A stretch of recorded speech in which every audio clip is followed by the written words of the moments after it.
What's up, everybody? Welcome back to the Martian and Ozzy podcast. This week, we are back to talk about the UFC Austin card going down this weekend, headlined by Beneil Dariush versus Arman Tsarukyan in a 5-round main event in the lightweight division. Really good fight night card, top to bottom. Good fight card to have in front of a live audience. And I'm excited to break this one down off of a week off. Thanksgiving week last week. We're coming off of a good card with the Allen versus Craig card 2 weeks ago. So excited to break down these fights. And I'm joined by my man, as always, Ozzy. How we doing this week, my man? What's good, lads? We are back. Good week off. A few more weeks until you could start with the happy holidays, but we had a great holiday. And we're back for a non-Apex card here, not a pay-per-view. I thought about myself maybe attending, but I've been on, vacation for a while now.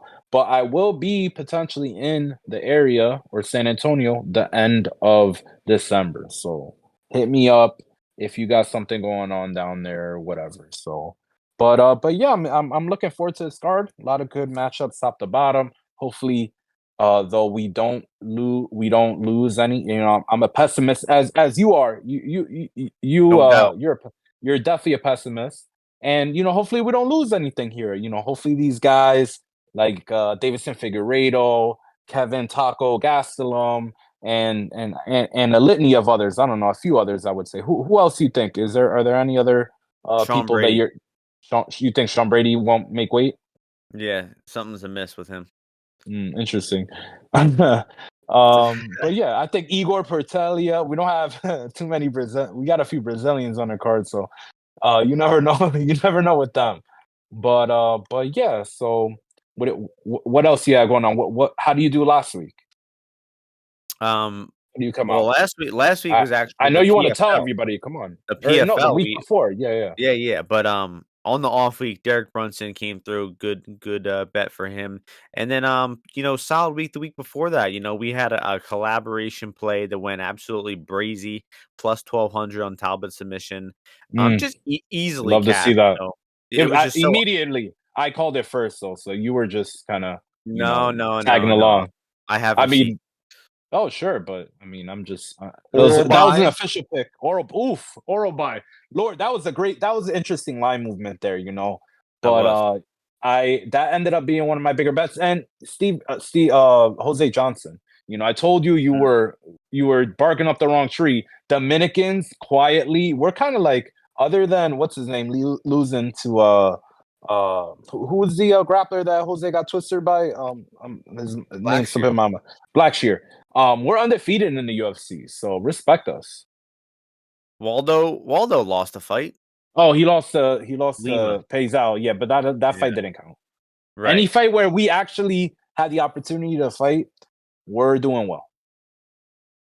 Interesting way of looking at it. Yeah, and then there was that boxing fight this past weekend. Dominican guy won that one. So yeah, y'all are doing well. Y'all are doing well.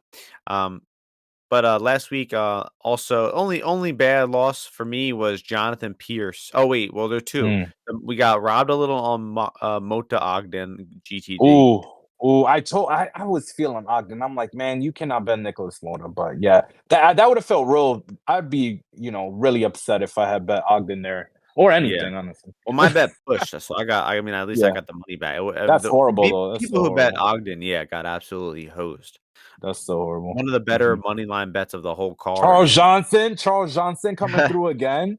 If it's a Charles Donations. Johnson fight, you fade him, fade Right. him. You get a plus. I mean, that line steamed 50 cents. Clear path to victory. I mean, if you're not seeing those, I mean, I think it was okay. I guess and we said, hey, Johnson late. We could cover ourselves or something like that. But easy play there on Rafael. And Well, he boss live came through. Unfortunately, the goes the distance did not. It was oh, close. yeah. I was begging Luana. I'm like, Luana, come on, please survive. But I did still do pretty well in that fight because I think she was like even money, and I was like, I don't even care. I was like, I took the whole picture of her bleeding out of my mind. I'm like, doesn't matter, bro. This girl's Mhm. a savage, and she came through, dog. She came through. That's She's a true. dog. That was a great fight. That was a great female fight. That was good live bet I'm there, and then Ama ended the card. Amanda's I ended yeah. the card on a good Allen Over. sub 2-3. Oh, I had over. Oh, yeah, sub 2-3. I had the over there. That went pretty well. That was easy. It wasn't really a sweat early on, or in that third, or any point in that fight. I thought early. Just a But lot of yeah, good stuff last week. Good card. good stuff. Most things Hmm. went right, but that's Hmm. enough about last week. We'll get into Let's this week because go. we got a lot of fights. We're starting from the tippity top. Main event: Beneil Dariush, Arman Tsarukyan, lightweight division. Odds for this one: Tsarukyan minus 335. Steady action, not slowing down. Beneil Dariush all the way up to 275 on his money line. I'll let you start this one off. Really good competitive fight here. Give us your thoughts. Lightweight division, we love that 5 rounder here. I mean, I think people have had seen years ago, or maybe a few years ago, like, hey, these guys probably are going to end up fighting because Arman gets avoided. Benny is, a guy that also doesn't have like a big star potential, so kind of people don't really want to fight him if they don't really have to.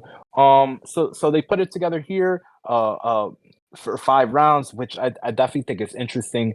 The more I've been thinking about the fight, I've been thinking that I would lean towards it actually going under, just because how if Armin is going to be using his attributes and things like this, like Benny, he's just traditionally not been a guy who, other than when he's like more tired, but early in the fight, he's not really been a guy who's avoided exchanges and things like that. Like he usually either shoots the takedowns, comes forward with strikes. He fought Jakar-Klose like that, right? A lot of strikes, didn't really back down, even when he was hurt. So Armin in his last fight against Silva, he did get buzzed a little bit, but I just think that he needs to look to make a statement here. So, even though it's a 5 rounder, I just feel that grappling wise, there's just gonna be action. Like Armin's not really going to be able to do stuff like the body triangle and things like that he got on the mirror, where he was just able to control whole rounds and let them burn. I think it's gonna be a lot more action. Maybe Benny, dropping ground and pound, getting on top, reversing positions, or if they're just striking, just really coming after Armin. So I was kind of leaning to the under. Haven't played it yet. Depending, I'm kind of also thinking about, do I like the 3.5, or would I take a 4.5? So I'm in between there. But I couldn't bet Armin here. I think that it's going to be a competitive fight, maybe probably a good live bet fight. We got 25 minutes of it. So I would have to take the money line on Beneil, who has been great for me. I've nicknamed him, coined him Benny Bills, because he went on like that crazy, like 7, 8 fight win streak. He was even money on a number of occasions. So I wouldn't mind getting a ticket on him at plus, at the best price. But I'm gonna consider the under for more of a serious play, or a sizable play as well, potential. Yeah, so we definitely like Beneil Dariush, the more of these two fighters, and we'll try not to let that influence things because I definitely would prefer if Beneil won the fight. I just think he's way cooler as a fighter. Arman, he's all right, but he does have, a good amount of boring fights in his career. So I would like to see Beneil win. But we've always had these concerns about Beneil being old.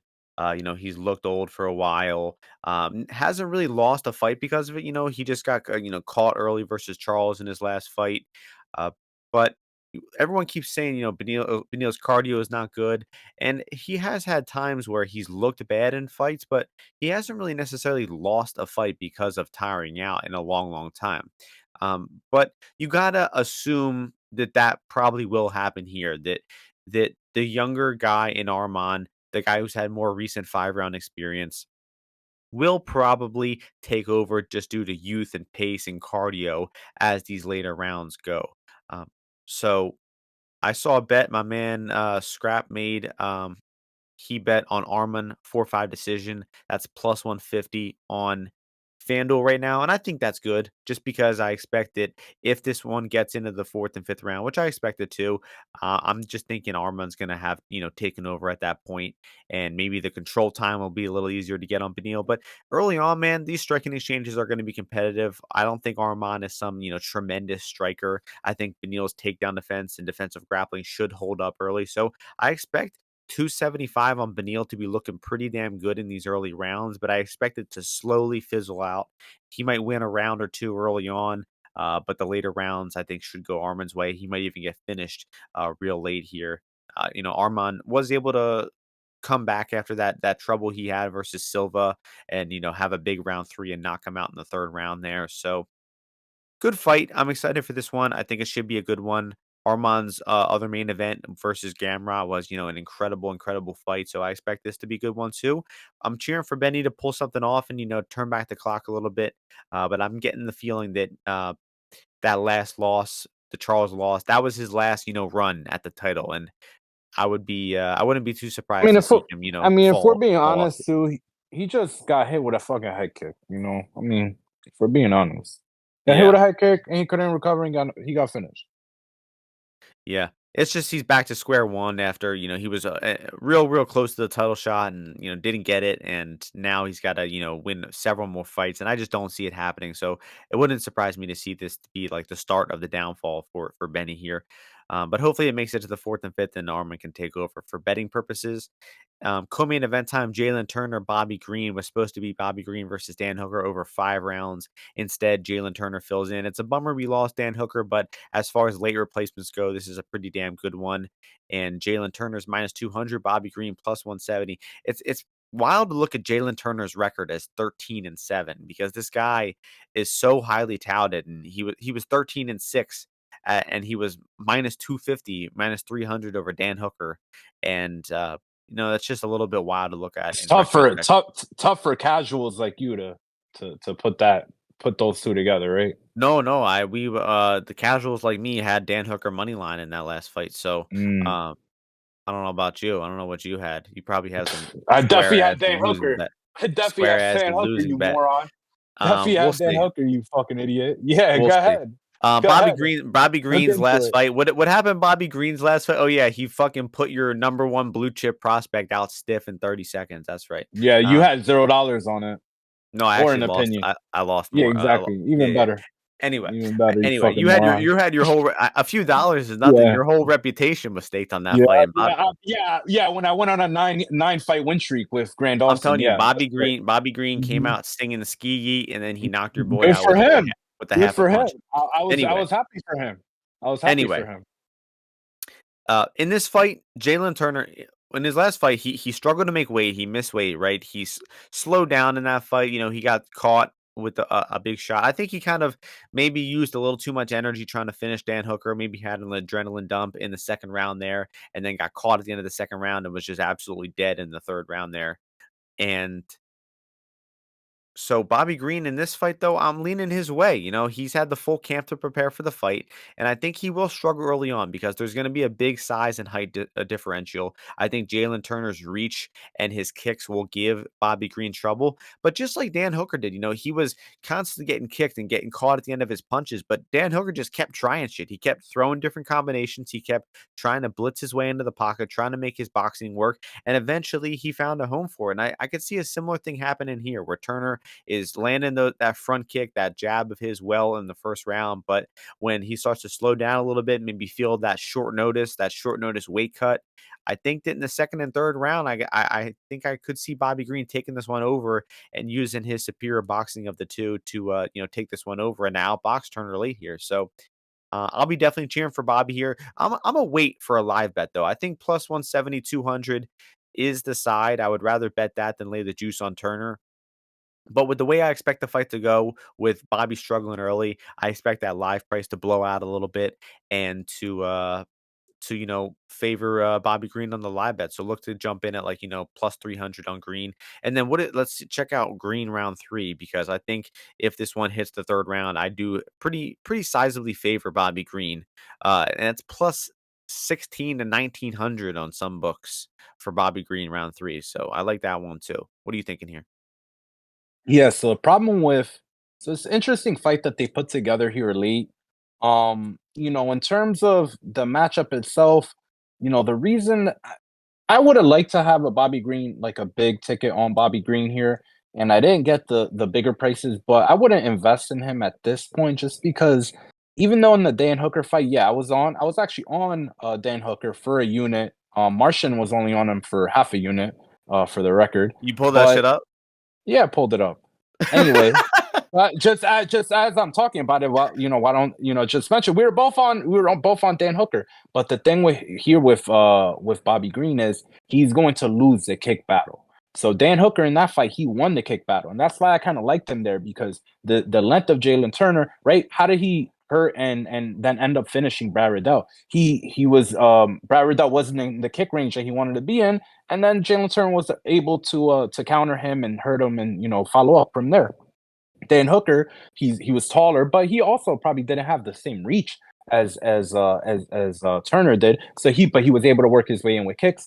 Bobby traditionally loses the kick battle. He's not really a kicker; he's a boxer, right? He likes shoulder rolling. He likes bringing you in. But Turner, he could if he wants to stand at range and just kick, he really can do that, right? How did he knock out my boy Grant Dawson? Like you said, Martian, he kind of like pivoted off, whatever. He landed that punch, like, but he was comfortable. He didn't mind if what's his name if Grant was coming in because he'll throw those punches, and he's really good with getting angles, moving his feet. I'll pull back my left foot and I'm throwing a hook over it, or vice versa, and I'm comboing those shots up.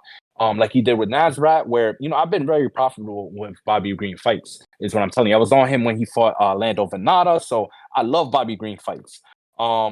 So I think, but here the short notice thing, like you said, I think the live nature should be good. Bobby sometimes gets started late. This is supposed to be a 5-round fight for him as well, so maybe that plays into it as well. Like I could totally picture. Can't you picture Bobby Green in the post fight interview after he won by decision? He gonna be like, yeah, like I forgot it was 5 rounds, right? He would say some shit like that. Like I thought it was 5 rounds, and they switched up on me, but I still got the job done. Some bullshit like that, right? Yeah, you could do But the like, impression. I can't do the impression, but yeah, I agree. yeah, so like you could totally see some shit like that happening. So, avoiding playing him early, or waiting there, playing maybe like a round three or a decision for him would be good. But it's more. I think the money line's not a lot of value just because of that kick battle. Um, but he could outclass Jalen Turner. But I think it's gonna be tough, dude. I think it's gonna be scrappy either way. I like the fight to go the distance. I know some people like under, but I think it's a sweaty over. It's a sweaty goes the distance. Bobby Green's not gonna get submitted, I don't think. I'm going over. That's gonna be my official pre-fight action on that. I agree. Well, maybe what is starts round 3? That could be a good one too. That's a good one Um, too. but I agree it should go the distance, the full 15. Yeah. And that'll be Great enough fight. about that one. Next fight, yeah, great one. Short notice. Next fight, another great one. Bantamweight division. Davison Figueiredo, the former flyweight champion, moving up to face Rob Font. And this one it comes in at -141 for Rob Font. Figueiredo +121. Your turn to start this one off. Another interesting fight, Figueredo coming up. He's fought only Brandon Moreno for years now, so it's good to see him against another opponent. Um, Rob Font, man, I had Adrian Yanez. That was a bad bet. Ended up being, and he lost there in that fight to Rob Font. But man, Rob Font, like, I feel like people are more. They're thinking that they're like, oh, it's a so they think it's a Styles fight because they're like, oh, Rob Font, he's gonna jab his way to victory, taller guy, good boxer, things like that. But Figueredo's coming up from that weight class. I just feel that potentially he could take Rob Font down, shooting these takedowns in on him, and and and then Rafa looked just allergic to the ground in his last fight. Is he really going to hurt Figueredo? Figueredo's traditionally been very durable. He did show a little damage in that last fight against Marino, but Marino's a little energizer bunny, freaking good wrestling, right? It's hard to hold him down. Sometimes right, he's active too. He throws a lot of kicks. He mixes it up. Like, he fought Pantoja for 3 rounds. He looked fine. His cardio looked fine in that fight. He actually was turning it up on Pantoja. And honestly, dude, if Rob Font and Pantoja fought, I would pick Pantoja to choke his ass out. And I'll probably pick Brandon Moreno to submit him as well. Honestly, if I'm being totally, completely honest. And I just think I just never have been like thinking that Rob Font's definitely on a decline, dude. So I think he could lose this fight getting taken down. I think he could lose this fight getting hit with a big shot. And I just like that Figueredo's back in what's it called? Arizona, getting ready with like, whoever it is, I figured Henry Cejudo and like that Factor One and MMA what are the which one is it? He's on MMA Labs. Yeah, Factory Fight X. Ready. Oh, Fight Ready. He's at Fight Ready. So yeah, I'm just leaning towards that side. I think the move was earlier. It was like at plus like 150, got bet down. So it's going back up though. People are betting Rob Font, and if Figueredo, I haven't been, I was gonna pass, but if Figueredo goes over like plus like 145, I'm taking Figueredo. yeah, I'm thinking along the same lines. Big fan of Figueredo. Probably one of the guys I'll like, fully endorse as like a fan still, instead of just thinking about things from a betting perspective. But I love Figueredo. Really want to see him win this fight, and I think his chances are pretty good. I could see some people talking about the jab of Font giving him problems, but outside of that, what is Font's style bad for Figueredo? If he's gonna get caught on the end of straight punches a little bit, but I think Figueredo is going to find a way to, slip off the center line, land some big punches, and Font's durability is questionable. His takedown defense is straight up bad. So I think Figueredo is going to find a way to win here, man. This guy is a championship quality fighter. He did not get there, by accident. He had some weird circumstances. But we saw him, knock out Benavidez, choke out Perez, beat Moreno a few times. I mean, the guy's a really, really quality fighter and it beat Pantoja too, 30-27 Pantoja. So I think a lot of people kind of underrate Figueredo because of his athleticism and he's had a lot of moments where he might have been, cheating in the cage or something or missing weight or struggling and people just don't like him for some reason. But behind all of that, the guy's actually a really skilled fighter and I think he's going to find a way to finish Rob Font this weekend. Thinking along the same lines as you with the wanting a little bit better of a price, the line plummeted pretty quickly. It was like 170 and then went to 120 in like one day or Mm. something like that. Maybe some tout action, as we like to call it on Figueredo. But I also could see a similar sort of the last fight where Font's, straight punches are working early and Figueredo might go up in the live bet. But my feeling is that Figueredo is going to find a way to just finish this fight on like a moment's Mm. notice. So plus money on him in any fashion, I think is the side to go with. And I hope Deuce Daguerre can get it done this weekend. Um, but Never New England. Am I right? Never New yeah, England. that's a good point. We can unite as fellow Tri-State people against New England. No doubt. And that brings us to another fight where we have a Northeast fighter, Sean Brady taking on Kelvin Yeah. Gastelum, welterweight division. Odds for this one have Sean Brady minus 130, Kelvin Gastelum plus 110. I'm going with Kelvin Gastelum here. I believe he will win the fight. No bets on this one for Disappoint. me. I expect Same. it to go the distance. I expect the even money on the goes the distance to look good. But no bets in any fashion. Just because Sean Brady, he's got to prove this one to me. He's coming off of his first loss. He came off of that bad performance versus Bilal. Um, you know, he had to fly around to the other side of the world, fly into Bilal's territory. And Bilal's a really good fighter. It wasn't, some horrible loss, but I just think very bad signs we saw from Brady in that fight. And I'm unimpressed with two things. One is his striking development. I just don't think this guy's striking is getting any better. In terms in that same fashion is I don't think he uses his striking to set up his takedowns very well. And then third, the guy's cardio is just inconsistent. Two fights in a row where he's slowed down really badly. The last fight versus Bilal was immediately he slowed down. The Chiesa fight, he was gassed out, getting outstruck in round 3 by Chiesa. So um I'm not trusting Brady at this point. I think Gastelum's boxing will give him trouble. I think he will struggle setting up the takedown on Kelvin. And Kelvin's defensive wrestling is not, I wouldn't call it bad either. So I'm going with Kelvin to keep this one standing and to outbox Sean Brady to a decision. So we're oppo here. So I got Sean Brady in this fight. I think bargain deal on a pick'em price, laying 20 cents. Up to like 140, 145, I would say, hey, good time to buy Sean Brady. I just see the wrestling. There's gonna be grappling in this fight. Kelvin, for all that people want to, think about him, not a volume boxer, doesn't actually have as much knockout power as people think. So you really can't keep you off of him. He's down here at 170. So what is he either going to be hurting Sean Brady with the strikes that he's throwing? or is he going to be on his bike now that he's lighter, he's in better shape, I guess. But I would just fade this guy doing, a circling around performance, being able to stop Sean Brady from getting him in the clinch, tripping him down. He's been taken down by plenty of guys. Neil Magny back in the day, Russell fucked Kelvin Gastelum. From round one, he was sick. And we know how weak Neil Magny is, okay? So we'll see. I mean, Sean Brady's like one of the strongest guys at the weight class. He's definitely the best at jiu-jitsu, traditional jiu-jitsu. So I think Sean Brady by submission here, extremely live. I like him on the money line. I like him by submission.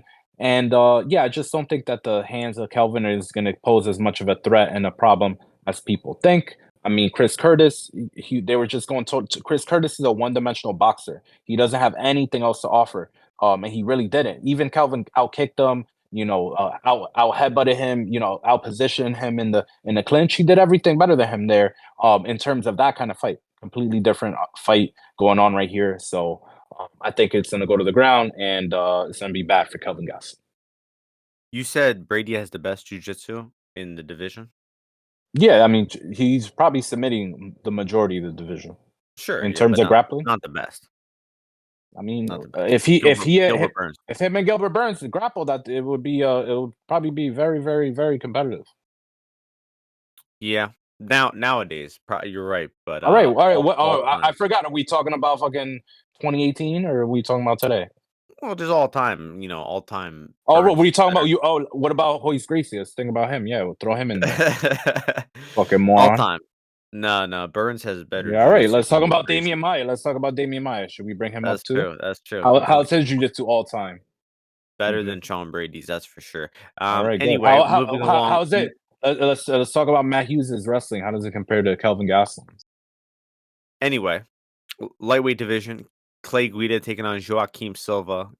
Kinda crazy this fight's on the main card, but, um, we Not have for you. Not for you. You invested in this, right? -300 on Joaquim Silva, Clay Guida +250.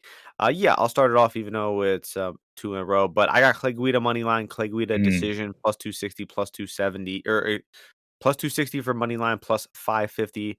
Just a unit combined between those 2. And, sure, the guy's old, it's 23 losses, he's not looking great lately, but Joaquim Silva, I don't think has ever been a -300 favorite. And I'm just not willing to trust this guy remotely at that kind of juice, Uh, the guy's been knocked out several times in his career.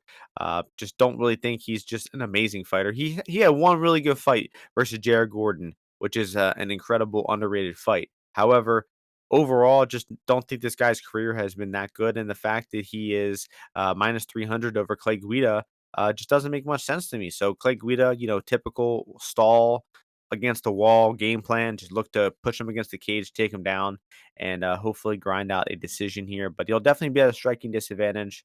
But you just gotta hope that Clay can grind it out, use his cardio, use his wrestling to make this one closer than -300. Hopefully. So, what are you thinking here? Certainly a strange fight. I mean, not a fight that I overly kind of like interested in. I mean, when you're thinking about it, yeah, Clay Guida could definitely win the fight, as you're saying. The thing with the Joaquin Silva thing though is that I went against him when he fought Ronson, and I mean he just looked better than I definitely had expected there. And after that, I was kind of like, probably not a guy that I'm gonna try to go against if I'm not getting significant plus money, but this is significant. This is pretty significant plus money. But traditionally, Joaquim's been kind of like a moment guy. Like he lands big shots and things like that. But I mean, Clay is he's had so much more fight experience, tried and true. Joaquim got his ass whooped by what's his name, by Arman Landis. A lot of big ground and pound shots. There towards the end. So I understand the Clay decision, things, but yeah, I would just try to steer more into volatility in this fight and trying to get paid on Clay finishing him, like cooking him bad, or maybe getting hurt and then reviving himself somehow and and winning the fight like that. Because Joaquim Silva, like I don't know, like he's just so springy and stuff like that. Like I could definitely see him like a something like the Arman thing happening to this guy again if he's like early on maybe having some success. and Tyrus himself. Like I think it needs to be a combination because Joaquin Silva's not like a noob. You know what I mean, Martian? It's not like he's like a noob. So he could, fight with Clay in like these little neutral positions and probably win still. If as long as he doesn't do stuff anything stupid. It's not like he's like Yeah. Michael Johnson, right? Like he knows jujitsu. He's like he could grapple a little bit, I guess. Like, it wasn't easy for Arman to just put him in way. So I understand why people have him as much more the favorite. But if I had played the fight, I would probably just lean towards like a finish in some way. Yeah, I don't disagree with any of that, but like you said, he's a moment fighter, which kinda means -300 is typically He did not, look. I'm just saying he did look a lot better than I thought. A ver lot better than I versus thought he was gonna Ronson, be. yeah. Yeah, I he agree. looked a lot better. Yeah, that was. Um I was pissed. I was like, Ronson's gonna cook him. Ronson's gonna body satchel, body satchel, body He satchel. just kept flying into him Oh in the boy, fucking jaw. that was pretty. That was a pretty cool move. If he finishes him that with that here, I'm not gonna be That's mad. true. Yeah, because Clay is, Shout like, out, so low to the fucking ground. This guy's, like, Lord. 5'6", and then he's already crouching down. Yeah, that's a good Could point. easily happen. Um, I'm trying to last fight on predict the the main future card here, guys. It's not. or It's actually not first easy. fight on the main card, Premier Division, Punahele Soriano taking on Dustin-Stolzfus, a couple of absolute bums here. Puna Legends. Come on, Puna minus 3 they will both take out Dennis Talulin, bro. Puna -305, Stolfoots +255. I saw both these guys catch a dub, last Mm, year in Long Island, yeah, uh, yeah. but the thing is about middleweight guys, the Premier Division, even though these 2 suck at MMA, this is gonna be a good fight just because it's middleweight and they both suck, so you know it's gonna be good. Give us your thoughts on it. It's gonna be great. I had Dustin big against Dwight Grant that day. I remember that. That was awesome. And Puna, I've supported Puna numerous times, but here this is just too heavy for him because I mean he could do something dumb, easily. This guy's is not a full, he's not all the way up there. He's not a full light post, right? The light is not, when you're driving on the highway and you see those light posts that are like kind of like, not flickering, but it's just a little You dimmer. drive? And yeah, and that I mean, when you're on the highway, whenever you're on the highway, you don't see it. Yeah, I mean, in New I'm York, I just don't saying, need to I drive, but just when I go out, yeah. yeah. Anyway, so you see those light posts. So anyway, um, do you get Damn, the I threw you analogy, off. Martian? I do, Yeah, I do, yeah, I do. yeah. You're being a fucking moron. Acting like, or you want to I talk just about didn't the know you park? drove. You want to talk about the Central Park, or the park? Do you go to the park? You probably don't even have parks in shitty ass Philly. Um, never seen Central Park in your life. You got no culture. Um, name one park in name one park in Love Philly. Park. Love Love Park, Park. yeah, Boom. yeah. Probably there's probably one in every city. Yeah, you picked like Springfield, you moron. So I don't even know where I was on there with this fight. Which fight are we on? We're on the Joaquin Silva fight. No, No, we're no, past no, that. it's Oh, the Stolfus. Stolzfus.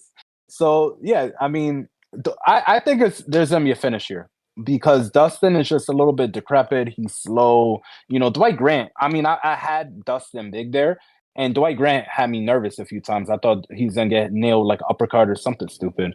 So I'll take a finish here, but that's about it. Yeah, you're probably on the right track. I have no real thoughts on it, I guess. But Sean Strickland on Joe Rogan was told a story. He's like, "Yeah, we had this guy come spar. This guy's name was Dustin something, I don't know." And then after we sparred, he told me he was in the UFC. Ah, And he was yeah. like, I was shocked. He was like, "I've never seen a fighter this bad." I was like, "How did this guy make it to the UFC?" I mean, it's true. I mean, Dustin looks like he's trying to play patty cake. He's trying to initiate a patty cake session when he's out there sometimes. So But it was just a totally, like, unprovoked, like, just onslaught on Dustin Stolfowitz, and I remember just absolutely mm, cracking up listening to that. yeah. But yeah, unfortunately for my German Pennsylvania brethren here, I do think Stolfowitz is probably just gonna take a nap. And if Stoltzfus is winning, it has to be reliant on Soriano like gassing out and then Stoltzfus, taking him down in the second or third round because Puna in round one is going to be way quicker, like lightning quicker. He's going to be the way better boxer. His takedown defense is going to be good enough early on. And the only way I can see Puna losing it is, gassing out and getting taken down later on here. But I don't even think that's too likely because Stoltzfus doesn't really do anything to gas you out. So, I mean, Stolfus got out cardioed by Rodolfo Vieira and Gerald Mearshart. So, Let's not forget that one. And then we're moving on to the prelims here. Misha Tate taking on Julia Avila. Odds for this one, Avila -135, Tate +115. Both women have a lot of red flags. Avila hasn't fought in 3 years. Actually, excuse me, only 2.5 years. Coming off of having a baby, Misha Tate is, extremely old and worn, and just got her face absolutely boxed off by Lauren Murphy in her You last also saw fight. that in person. You also saw that in That was a person. great one. That was a great one. There was Amazing. some there was some guy in front of me who, I mean, Lauren literally played ping pong with her head for 15 minutes. And like this guy in front of me, like as the decision was being read, it was going like, Misha, like, come on, Misha. And then like when they read the decision, he was booing. I'm like, dude, yeah, that was the most blatantly obvious 30-27 ever I for had for I had Murphy. Murphy so big in that spot, and by the dude +170. You remember that guy who invited that Yoda guy? Who Oh, invited right, him? right. That Who guy, invited yeah, him? he had 30 Yo, units. he said like 50 unit bomb. Like that was his first bet in the Discord or something like that. I don't remember what it was, and I was like, get this guy the fuck out of here. But man, they had like decision Murphy 250 or something like that. It was crazy. That But, was insane. I'm We going need I'm more going spots Avila like here. that. Avila Yeah, seems like she I has less agree. red flags. I mean, Mhm. she is 35, she's not young, coming off of No, having a baby, but I just think that she's gonna do more in there. She's gonna throw more strikes, she's gonna try to mix in her takedowns, and I think she's got a little more pop behind her punches, definitely, and I just don't think Misha is comfortable taking punches anymore. I Like, you agree. just saw Good early one. on in that Murphy fight where, like, she was getting hit, and you just could see that she Mhm. doesn't have it in her anymore to Nope. battle back after getting hit. So I'm going Avila. And as far as 100%. women's MMA juice goes, I don't think this is that bad, honestly. So I might get involved. 100%. I agree. I agree. So, I'm talking to, I'm seeing some people that they're like, hey, we're shipping Misha 145, 140. And I'm like, makes sense, makes sense. They're telling me these things about Julia. And I mean, I'm familiar with Julia. She had I feel like she was pretty active. I'm not looking at her record right now, but I feel like her fights kind of happened like pretty quickly. And she's quite active. But she fought a few, like not great girls, but there is, a lot of action there. Like she showed that she's well rounded. She's not like a total noob in any facet of the game. And like you said, Misha does not really like getting hit. It looks like when like a girl throws the jab at her, like she doesn't even know how to parry anymore. Like she's kind of like flinching, and she's just losing a beat. She's losing maybe 2 beats, honestly. And that was like the amount of deviations off that she was in that fight against Murphy. Like she got beat like she barely knew MMA, dude, for large parts of it. Some parts that she could get some grappling going the clinch, stuff like that. She looks okay. But the when they're throwing strikes in there, not okay. So I think this is gonna be competitive. I don't want Misha anymore. I think even at the 140 number, I was like, I get it, but I just, she was just such a clear fade in her last fight that I just have to stay on the fade train again, even though she's at 135 here. And guys are telling me that, oh, this girl's pregnant. She was, 1 220. Girls get big when they have babies. News flash, bro. Okay, news fucking flash. All right, the women gain weight when they have a baby. Okay, so it is what it is. And She gained a me, lot, though. She did gain a fuck it. lot. All right, yeah. So what? She gained a lot. Now she's back. Well, say who said what? What's that gonna do to her? It's not like Tate looked athletic at any point. I think Tate probably tried to lose those 10 pounds and maintain that weight was probably worse for her than Julia having to fucking doing what have the baby. So Do I you got do you Julia. remember, after Misha Tate was in, like, New York after that fight, and she was, like, going to the Oh, Yankees game yeah, she had with her face just absolutely tattooed? yeah, yeah, dude, come on. Like she definitely suffered some big injuries in that fight to her brain, guys. Yeah. Let's I mean, let's let's not at her face. Yeah, let's yeah. go, Julia. Imagine I if she, want to like, ship that bigger, actually. she went to, Good like, with, like, talk. her husband to the game, and, like, everyone in, like, the whole Shout section out, is, like, turning around looking at her like, "Is this a woman okay?" shout out, Johnny Nunez. No, and Johnny turns around and be like, "Actually, I rescued her."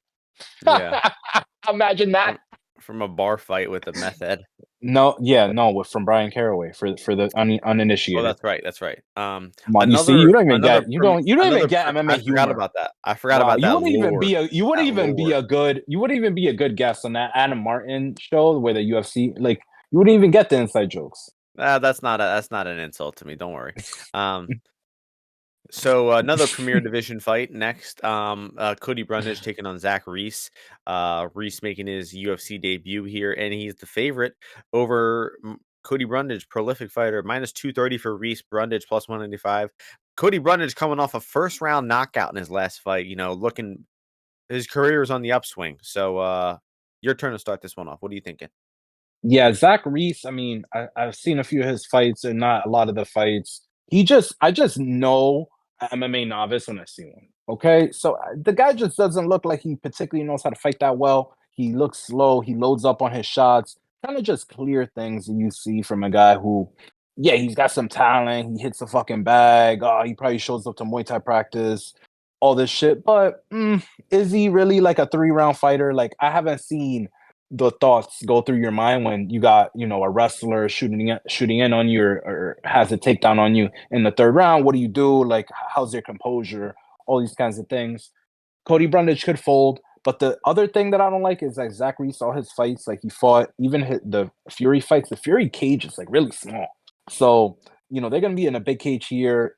This is a home, or Martian. We haven't mentioned this is in Texas. Okay, Mm. remember, guys, these fights, we had a week off, so it's okay to kind of like be thrown off. Maybe you think we're back in that fucking Apex where Sal Diamato runs amok, but we're in Texas, okay? So I don't know who the fuck they're throwing out there.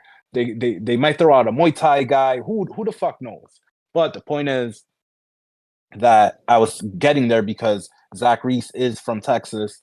So maybe whatever, but the cages that he fought in were really small. These are bigger cages. I could see wrestling for Cody Brundage working here, being able to just move away from him and line him up with a big strike. Because Cody Brundage, he will like throw those big overhand rights and shit like that, and move around a little bit, dance around. He's not good, but I just think him here, you take him at a plus, in the plus 200, neighborhood, a little lean to the inside the distance because he could get a submission, and you hope that he performs early against a guy that, man, if I'm trading on Cody Brundage, I'm like, Cody, come on, dog, like this win bonus performance of the night, like you can make 100 grand, you can make 100 grand plus, tonight, like let's do it. Like this is the guy that they fucking serve you. Go kill him.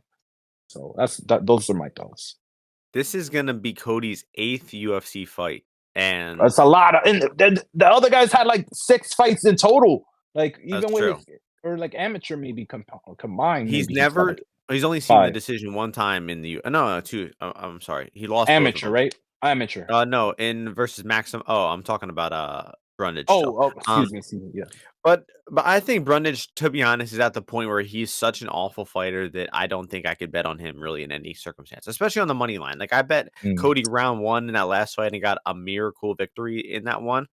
But money line, no, I just can't do it, man. This guy, he's just his decision making mid fight is so horrible that I don't even think plus 200 is good enough. And the example I'm thinking of But is it, the mhm. Dumas I don't fight. know, So Martian. the But if first you think round, about it, is he goes into volatility. So we want. I mean, has he ever been plus 200? yeah, he Other was plus than 400 last his time. last fight, But I even think against Adolfo, he wasn't like we got some crazy prices on He Adolfo. was like plus 200. Oh, we But got some good I it's prices. just so in his last few fights, I mean, Dumas, Vieira, Olachechuk, all those fights, he had early success. He took down Olachechuk, he dropped Vieira, he took down Dumas. He immediately fucks it up right afterwards. Like this guy is just incapable of continuing to win a fight. It seems like I mean, even the Dalcha and the Trayshawn Gore fight, those were like moments where he won the fight on a moment's notice, but he can't like win a fight for more than 60 seconds. I swear to you, he can't. So yeah, I understand you taking like a Cody ITD stab or something, but um I don't know, man. I think Reese is going to find a way to finish him. Reese is big.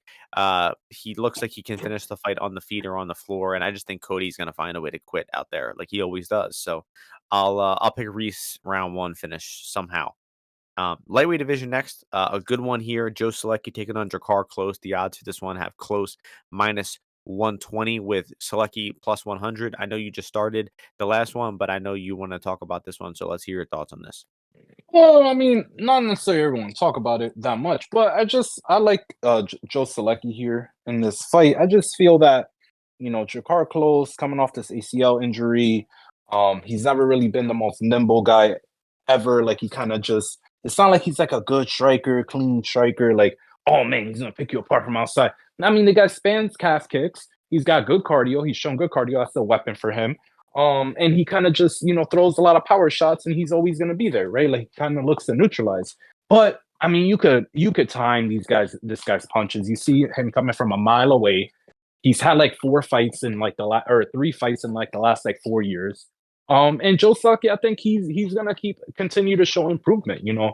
He's gotten the grappling to work on a number on in basically against everyone that he's fought, dating back to his amateur, like literally every fight he's had some kind of grappling. Um, and I just think he's gonna be able to get Jakar close to the ground, potentially threaten him with a bunch of submissions here, that start with control, because he is a control based guy. It's not like he's going to be losing positions. Like Jakar-Klose is not gonna like just, oh man, this guy, what a great revert. Like it's gonna be hard to get away from Joe Solecki once they lock up. And hopefully there's not stand-ups, because I feel that Joe is gonna probably be advancing positions. So I don't think that's gonna be a problem. I just say that because of the last Jakar-Klose fight, which I had Rafa Garcia, and I thought that he could he could have won that. I mean, it was a pretty close fight overall. And Joe, yeah, he's slowed down before. But I just think that he's going to potentially submit the Jakar-Klose. So kind of like him by submission, but I got him a few units, or around over a unit at the plus money line, and I will take him to finish as well. Yeah, I didn't have like some strong thoughts on this one, but I do agree with a lot of Ozzy's points, and I tend to agree that I'll go Selecki here. Um, I do think his success, he needs takedowns in this fight. I think if it stays Definitely. standing, I just think that Close, he's going to be more active. He has a little bit more firepower, and Selecki's just not super comfortable striking. It's not like Close is a great striker either, but if it stays standing, I think Close has a pretty decent edge.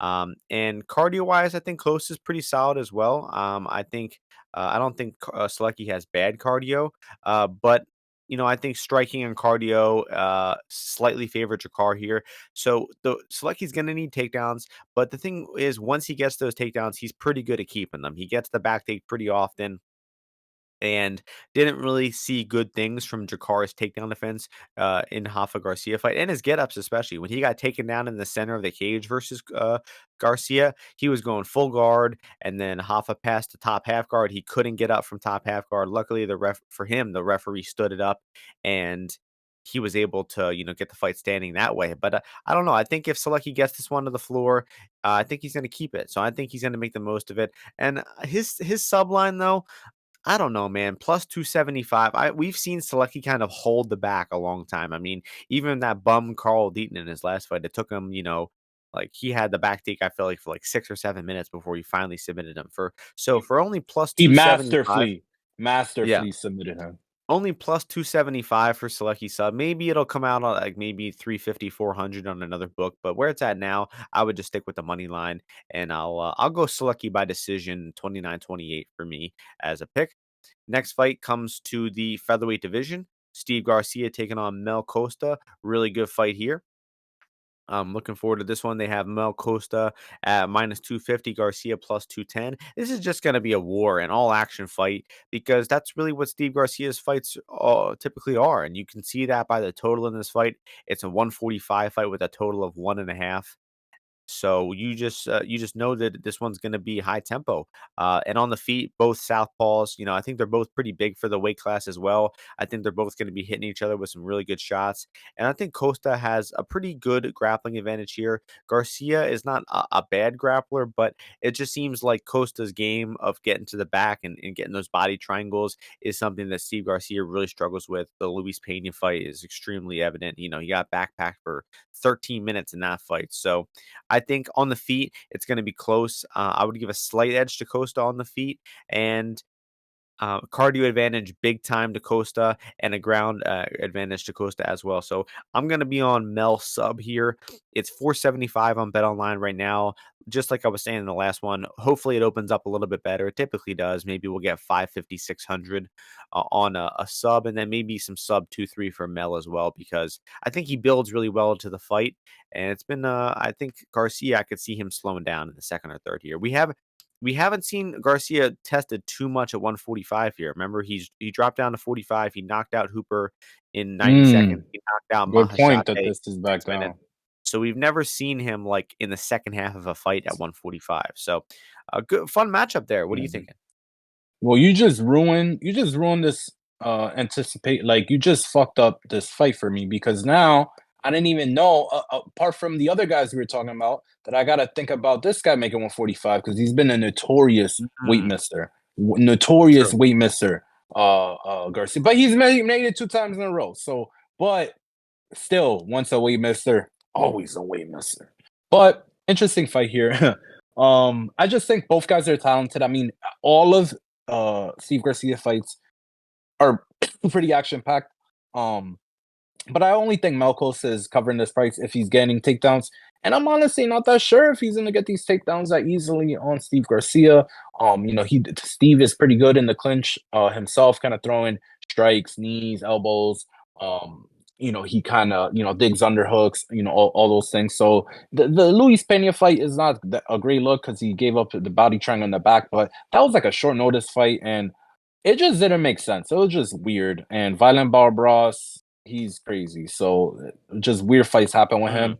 So I'm not holding it too much against him, Martian. You feel me?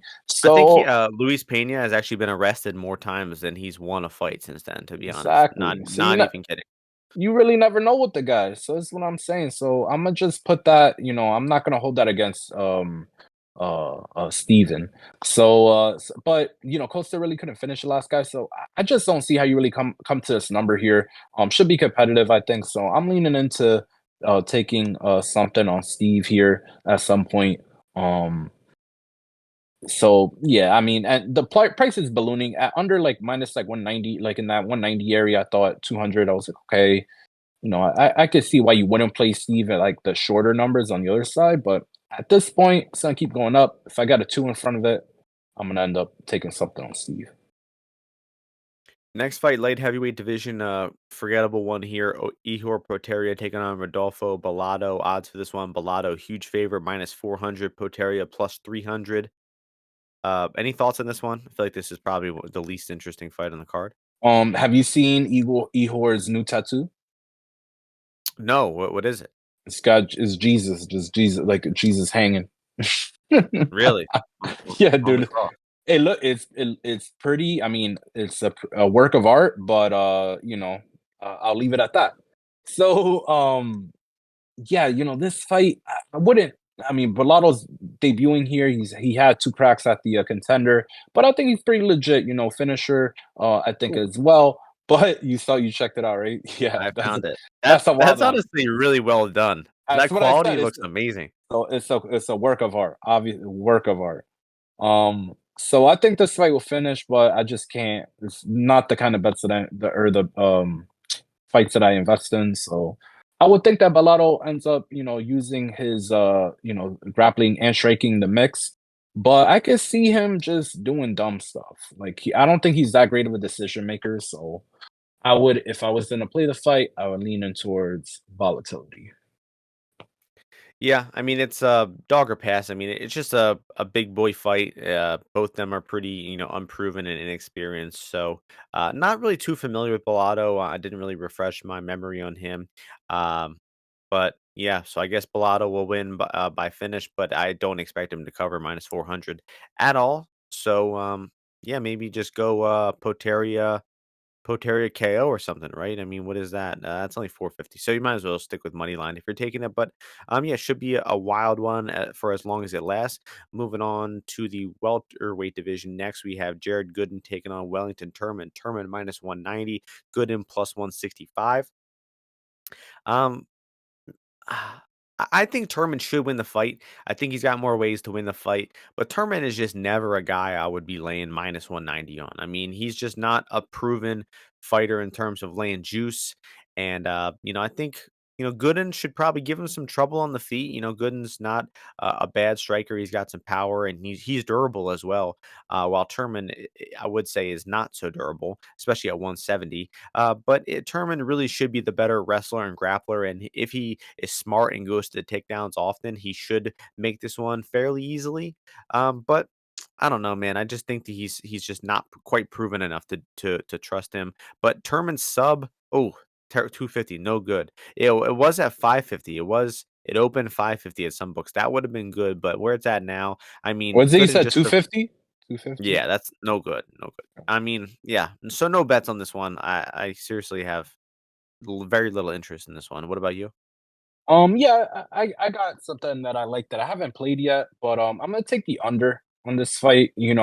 Some people have I've seen people on both sides this year. But I like the under here just because Turman, I thought he actually looked pretty good against Randy Brown. Looked good at 170, made the weight, but again, another guy to look out for because he is a bigger welterweight, I would definitely say.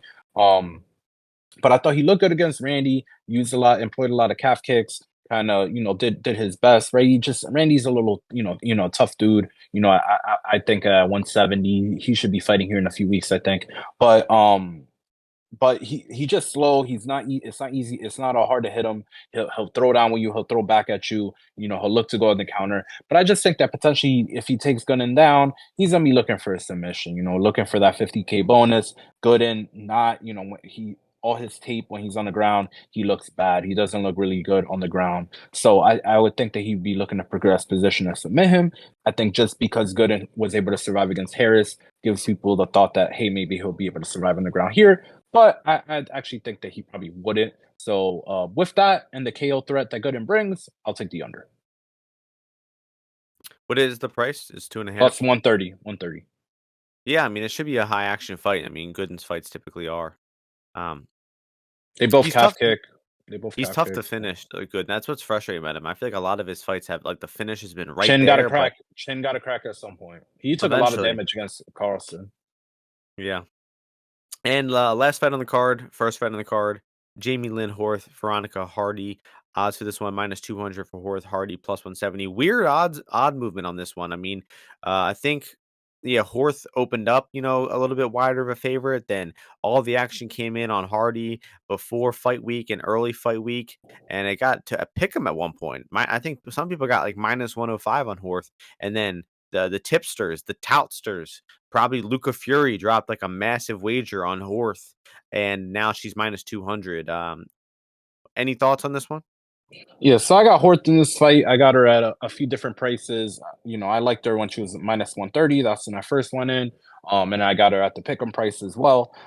So over 2 unit play for me. I just Damn. think that, at minus 125, solid. Macedo kind of circles around. She kind of like looks to mix in some of these strikes here or there. Doesn't really have that much power, I don't think.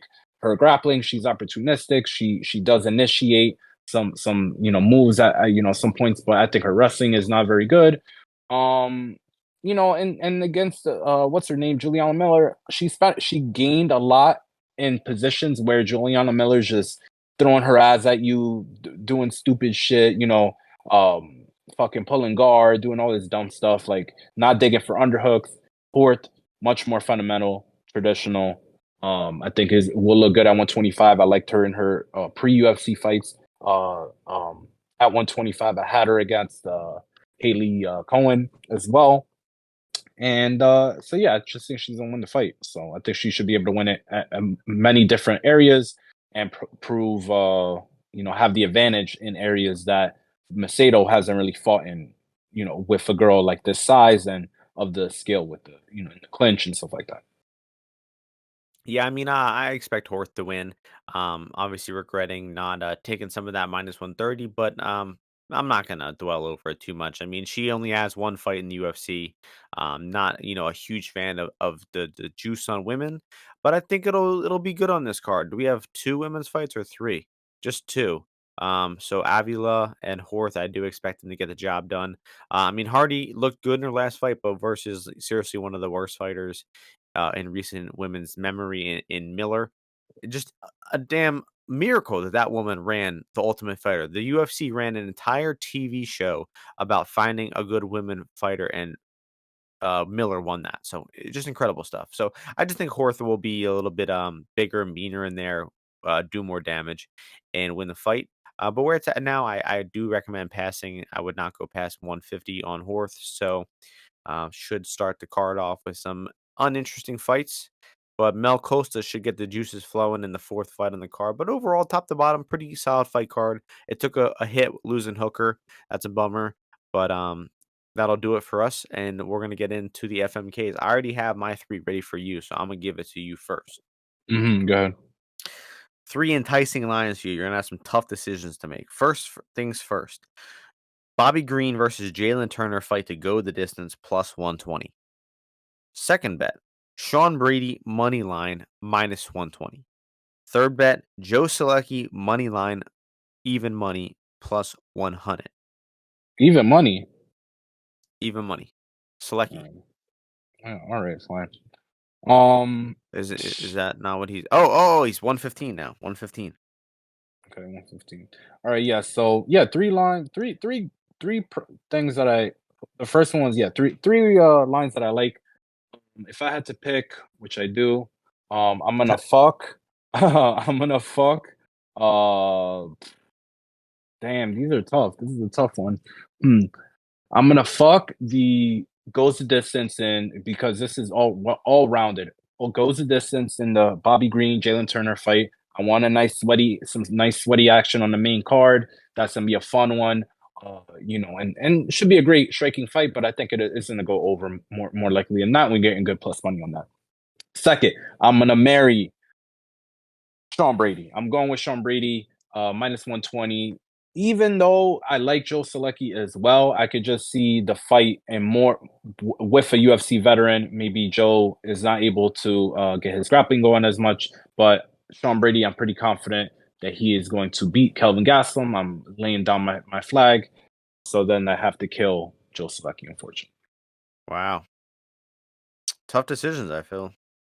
Yeah. Um So I'm gonna what you got? come back at you. Yeah. So let's go, Martian. So I'm gonna give you Bobby Green plus 170, Clay Guida plus 250, and let's go with Benny Dariush in the main event. Let's bring him back plus 275. FMK, Wow. those three underdogs. Wow, those are good ones. Um I'm leaning all these guys, but I don't love all of them. But I guess let's see. I You guess gotta I got you don't to. always gotta marry someone you love. Yeah, that's actually a really really good point. Um, Mhm. so I'm gonna go. I'm gonna fuck the man I have an official bet on, which would be the caveman Clay Guida. Um, just 16 years of UFC fights in a row. This guy just knows how to stay consistent. So that's what you want when you're looking for a nice fuck. And then Mary got to go Bobby Green. Just seems like a through and through monogamous guy. Um, I like his chances at winning the fight, and unfortunately, I have to kill Benny Dariush. I love me some Benny Dariush, but I do inevitably get the feeling that he's going to lose the fight, so I got to go ahead and kill that one. Although the line 275 is just getting better and better, so that'll do it. That'll do it. You said you want to mention something else about Um, jujitsu? Yeah, I just think over there's a who's number one card I think is pretty interesting. I would pick, few lines here do stand out a little bit. I would pick Owen Jones, Diogo Hayes, and I would probably go with Bodoni and Rafael Lovato. So, just kind of on the just a few plays on that. I think those would be all pretty interesting grappling matches that will go down. Bet Online has them. Maybe a few other books will we'll get Forecaster. Forecaster promo code Ozzy or invite code Ozzy if you want to sign up. Get on the best betting exchange, the only real one where real bettors play. And maybe Nice. Risa Fever plus 240 against this little midget. literally a midget he's going against, but it's so tough to hold these guys down that know jujitsu when they're That fucking that midgets. bitch Helena is in a match. Ugh. Yeah, Ugh. she's I don't yeah, I got no opinion on her. Minus 1,500.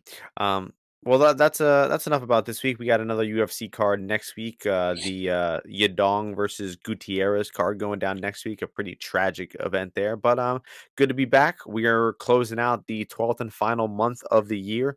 It's been a good year for us on the podcast, betting result wise. So looking to close it out with one more good month. So hope everyone enjoys the fights this weekend, wins some bets, and we'll see you all before the next UFC card next week. Peace out, everyone.